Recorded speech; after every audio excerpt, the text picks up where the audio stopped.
7 ocean superstitions that still haunt modern sailors today. Out on the open sea, there are no roads, no streetlights, and no easy answers. Just wind, water, and old warnings that refuse to die. Don't rename a boat. Don't bring bananas aboard. Never whistle on deck, and never mock the sea. To outsiders, these sound like old ghost stories. To sailors, they were rules written by fear, memory, and survival. The ocean has always been a place of mystery and danger. For those who lived on the water, the line between fortune and disaster was terrifyingly thin. So sailors created unwritten laws, superstitions born from experience, fear, and coincidence. Today, we're exploring 7 ocean superstitions that still echo across the waves, because when you live by the sea, sometimes a survival habit looks a lot like a ghost story.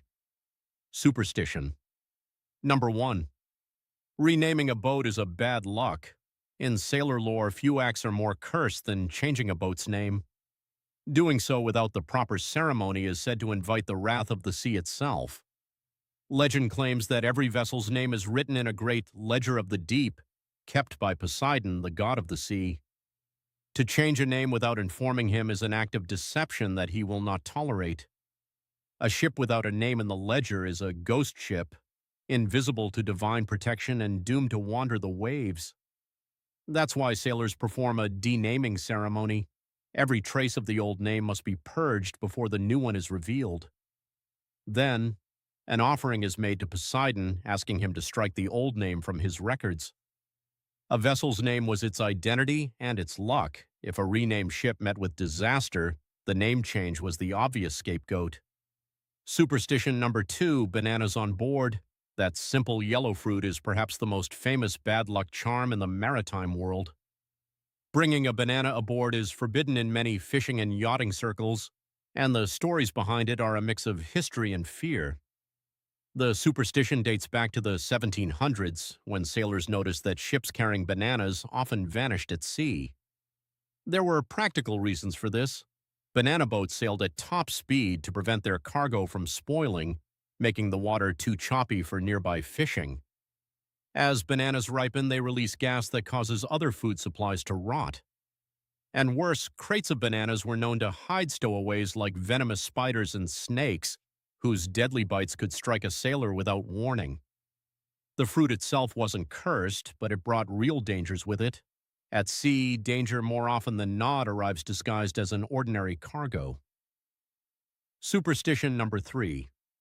Whistling on deck calls the wind. If you feel the urge to whistle a tune on the deck of a ship, you should probably fight it. On many vessels, whistling is still seen as a grave offense, an act that could summon a storm. The old saying goes that to whistle is to challenge the wind, and the wind does not like to be challenged. It was seen as mocking the very power that held the ship's fate in its hands. This rule may have a more practical origin. On a working sailing ship, a high-pitched whistle wasn't just a tune, it was a tool. The bosun used a special pipe to issue commands that could be heard over the waves.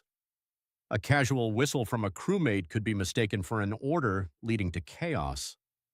So the rule wasn't about angering the gods, it was about maintaining order, a rule for safety dressed up as a curse. Superstition number 4.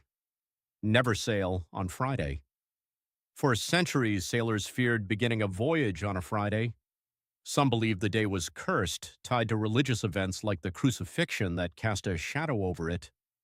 For others, the warning was simply inherited from generations of sailors before them, a tradition passed down without question.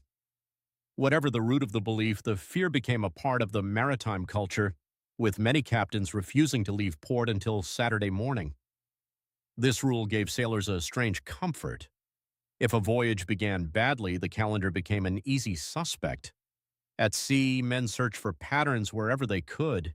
Even a date could feel like a warning. Superstition number 5. Red sky at night, sailors delight. Red sky in the morning, sailors take warning. This one piece of sea lore that has crossed into common knowledge, but for sailors, it was a vital forecast. Unlike other superstitions, this rhyme is rooted in a simple yet observable weather patterns. In many sailing regions, weather often moves from west to east. A red sky at sunset suggested clear, dry air to the west, usually a sign of calmer weather coming. But a red sky in the morning could mean moisture and bad weather approaching. This saying survived for one reason: it often worked. Superstition number 6, cats bring luck, but losing one is a bad omen. On a lonely sea, sailors often found companionship and luck in a ship's cat. A cat was a welcome part of the crew, and the superstitions around them were a mix of the practical and mystical. To many British and Irish sailors, a black cat, often seen as unlucky on land, was a sign of good fortune at sea. Their practical value was clear. Cats were the best defense against rats and mice that gnawed through ropes and devoured food stores.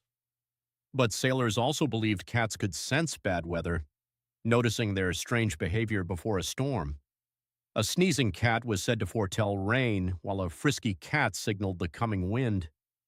Because of this, losing a ship's cat was a terrible omen.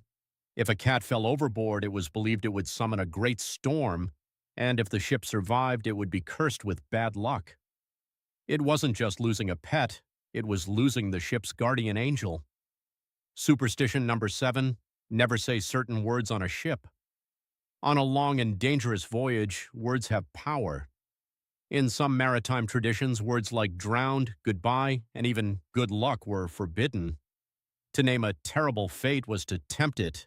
To speak of drowning might summon the sea to claim a life. Wishing a fisherman good luck was believed to do the exact opposite. Instead, sailors developed their own way of speaking. Rather than good luck, they would say fair winds and following seas. On certain fishing boats, even the word pig was forbidden, as the animals were seen as unlucky. Butchers in coastal towns would use code words like grunters to sell pork to sailors, all to avoid offending the sea. When faced with death every day, sailors learned that some things were better left unsaid. Naming your fear was the same as inviting it aboard. From a simple fruit to an unspeakable word, these superstitions painted a picture of a world governed by uncertainties. They aren't just fanciful tales, they are the psychological armor worn by people who face the raw, untamable power of nature every day. To modernize, these rituals may look like folklore. But to anyone who has stood on a deck and watched a storm swallow the sky, they feel like something older and more primal. These traditions survive not because every sailor believes a banana is cursed, but because the sea has always rewarded caution and punished arrogance. So, what do you think? Are these just folklore from the age of the sail, or just old warnings that we should not forget?